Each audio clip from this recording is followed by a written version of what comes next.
Geometrical meaning of the zeros of a polynomials. Polynomials के zeros की geometrical meaning बहुत ही simple भाषा में समझेंगे। इसको ग्राफ को देखते ही स्टूडेंट्स क्या होते हैं, डर जाते हैं, अरे ये क्या आ गया। लेकिन यह जितने दिखने में डरावने क्वेश्चन होते हैं उतने ही बहुत तरीके से सिंपल होते हैं। बहुत ही सिंपल तरीके से इसको समझते हैं। क्वेश्चन कह रहा है, एग्जाम्पल मैंने एक ले रखा है, find the number of zeros of P x. ये बोल रहा है कि पी एक्स पर ही हमें जीरो फाउंड आउट करने हैं।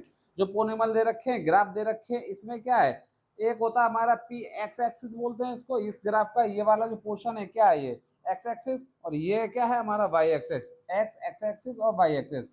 अब ये बोल रहा है पी एक्स पर हमको क्या निकालना पड़ेगा, इसके जीरोस निकालने हैं। तो बहुत ही सिंपल है, देखने में बहुत डरावने लग रहा है कि सर ये क्या कैसे करेंगे, कैसे नहीं होगा, लेकिन इसको बहुत सिंपल तरीके से समझते हैं।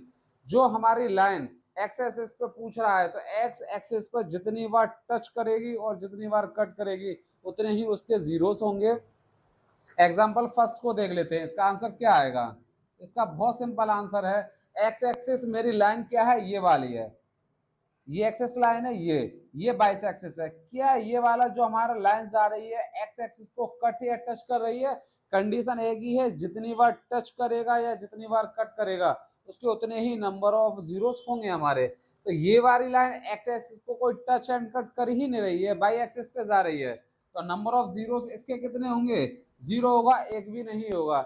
नेक्स्ट देखते हैं example number second, P x पर ही निकालना है। अगर यहाँ पी वाई दिया होता तो एक पॉइंट पर कट कर रहा है, तो इसका number of zeros P Y पर 1 होता, लेकिन क्वेश्चन में क्या पूछा, पी एक्सेस, एक्सेस लाइन पर ही बताना है। तो देखना यही होगा कितनी बार कट करता है और कितनी बार टच करता है, इसी दो चीज को हमें ध्यान रखना है। क्वेश्चन नंबर सेकंड, सेकंड देखते हैं, एक्स एक्सिस पे ये लाइन जो मेरी जा रही है एक्स एक्सिस पे कितनी बार कट कर रही है, ओनली एक बार कट कर रही है, तो इसके नंबर ऑफ जीरोस कितने होंगे, नंबर ऑफ जीरोस इसका होगा ओनली 1 होगा। 1 हो गया, क्यों कैसे 1 हो गया। अब कहोगे सर आप इसको 2 पर कट कर रही है, यहाँ भी है, यहाँ नहीं, लेकिन ये क्या है, वाई एक्सिस है। ये वाली लाइन जो मेरी है पूरा वाई एक्सिस है और ये एक्स एक्सिस है, तो मुझे पी एक्स पर ही दिया हुआ है, तो पी एक्स पर ही निकालना पड़ेगा। पी एक्स पे कितनी बार कट किया है, कट करे या टच करे, एक बार किया है, तो नंबर ऑफ जीरो से इसका कितना हो गया, 1 हो गया। नेक्स्ट थर्ड में आता है, इसमें बताओ नंबर ऑफ जीरोस कितने होंगे। इसका देख लेते हैं कि एक्स एक्सिस पे जो मेरी एक रेज आ रही है कितनी बार कट कर रही है या टच। जरूरी नहीं है कि सर वो कट ही करे, टच, मैं बार बार बोल रहा हूँ टच भी करनी चाहिए। जितनी बार टच भी करेगी उतना ही उसके नंबर ऑफ जीरो आएंगे।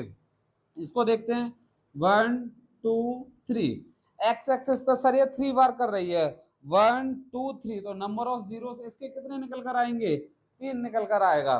नेक्स्ट फोर्थ क्या कह रहा है कि इस पर पी एक्स पर हमें बताना है कि नंबर ऑफ जीरोस कितने होंगे। बहुत ही सिंपल है, कुछ नहीं करना, रेस को देखना है। फिर मैं दोबारा रिपीट कर रहा हूँ, रे को देखना है कि कट कर रही है कितनी बार और ये टच कर रही है। इसका आंसर निकालते हैं 4 वाले का। एग्जांपल 4 वाला क्या कर रहा है, इसको देखते हैं, ये रे कितनी बार कट और टच कर रही है, 1 2, तो नंबर ऑफ जीरो इसके कितने हो जाएंगे, 2 हो जाएंगे। क्वेश्चन नंबर 5, 5 को सेम इसी प्रोसेस से कर लेते हैं। तो 5 को देखते हैं, एक्स एक्सेस ये लाइन जा रही है, कितनी बार कट कर रही है, 1 2, तो इसके भी नंबर ऑफ जीरोस कितने होंगे, 2 होंगे। कहने का मतलब है number of zeros find out करने हैं, तो वो रो हमारी एक्सेस पे कितनी बार कट कर रही है और कितनी बार टच कर रही है, उसी से उसका आंसर निकल के आ जाएगा। इस वाले क्वेश्चंस का सेम इसी क्वेश्चनों से बना के मैंने क्वेश्चंस बना दिया, कितनी बार कट और टच करेगी। इसका आंसर आप मुझे कमेंट में बताएं। बहुत सिंपल है, सिर्फ ये देखना है कितनी बार कट करेगी कितनी बार टच करेगी।